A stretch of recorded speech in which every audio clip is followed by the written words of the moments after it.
जी हाँ दोस्तों, 53rd GST council meeting के बाद जीएसटी बिलिंग के अंदर बहुत बड़ा बदलाव किया गया है, जो इस वीडियो में हम आपके साथ डिस्कस करेंगे।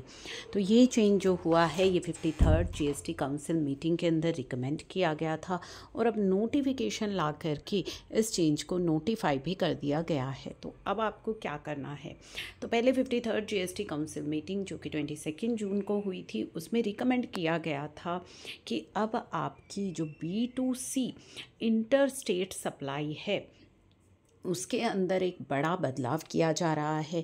बड़ा बदलाव क्या किया जा रहा है कि जो पहले आपको 2.5 लाख तक की रिपोर्टिंग करनी होती थी अपनी GSTR 1 में, अब वो लिमिट रिड्यूस कर दी गई है 1 लाख। लेकिन यहाँ भी एक बहुत ही बड़ा ट्विस्ट है।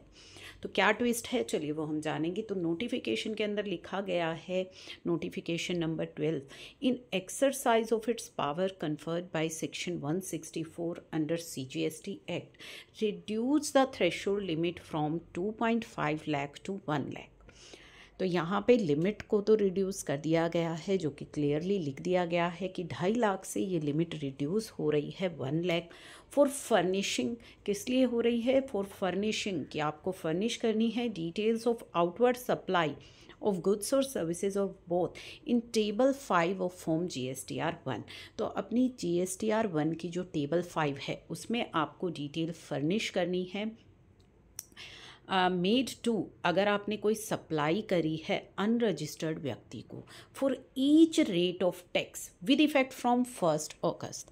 तो 1 अगस्त से, यानी कि जुलाई की जब आप रिटर्न फाइल करेंगे तो उससे ये इफ़ेक्टिव हो जाएगा कि ईच रेट ऑफ टैक्स अब आपको सेपरेट इनवॉइस वाइज डिटेल्स देनी होंगी यदि आप इंटर स्टेट सप्लाई कर रहे हैं अनरजिस्टर्ड को 1 लाख से अधिक। तो यहाँ पे इस नोटिफिकेशन का इफेक्ट जो हमने आपको बताया कि रजिस्टर्ड व्यक्ति को are required to report B2C inter state supply. तो इंटर स्टेट सप्लाई यदि हो रही है अनरजिस्टर्ड को, तो उसकी आपको इनवॉइस वाइज डिटेल देनी है टेबल 5 में of GSTR 1 having value of more than 1 lakh rupees. तो पहले 2.5 लाख की जो ये लिमिट थी, आप 2.5 लाख तक की रिपोर्टिंग करते थे विदाउट इनवॉइस वाइज डिटेल्स। तो अब वहाँ पे बड़ा बदलाव जो है आपके लिए किया गया है। अब आपको इनवॉइस वाइज डिटेल यहाँ पे देनी है। तो ये चीज़ जो है अब आपके लिए करनी होगी आपको GSTR 1 के अंदर। किन सप्लाईज़ के लिए? Inter state supplies to unregistered person. तो ये चेंज हमारा आया है। जो अनरजिस्टर्ड को आप सप्लाई आउटवर्ड सप्लाईज करेंगे उनके लिए। साथ ही एक और इम्पॉर्टेंट क्लैरिफिकेशन जो है वो आ चुकी है कि यदि आप अनरजिस्टर्ड को सप्लाई करते हैं इंटर स्टेट, तो मान लीजिए अगर आप एक स्टेट से दूसरे स्टेट में सप्लाई कर रहे हैं तो प्लेस ऑफ सप्लाई आपकी दूसरी स्टेट है, तो उस केस में आप IGST लगाते हैं, जो कि आप सभी को पता है कि इस केस में IGST लगता है।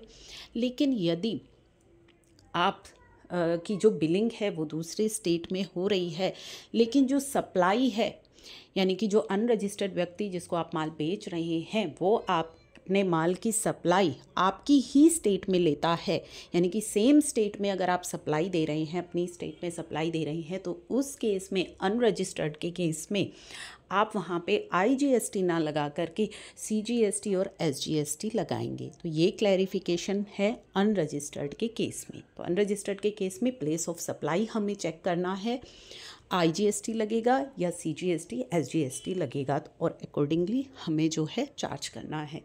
तो आई होप कि ये इम्पोर्टेंट जो आपको इनवॉइस वाइज डिटेल्स देनी है 1 अगस्त ऑनवर्ड्स, तो आप इसे शेयर ज़रूर कर दीजिएगा ताकि सभी को ये इम्पॉर्टेंट इन्फॉर्मेशन मिल जाए कि 1 अगस्त से इनवॉइस वाइज डिटेल्स अब हमको देनी होंगी अनरजिस्टर्ड के केस में।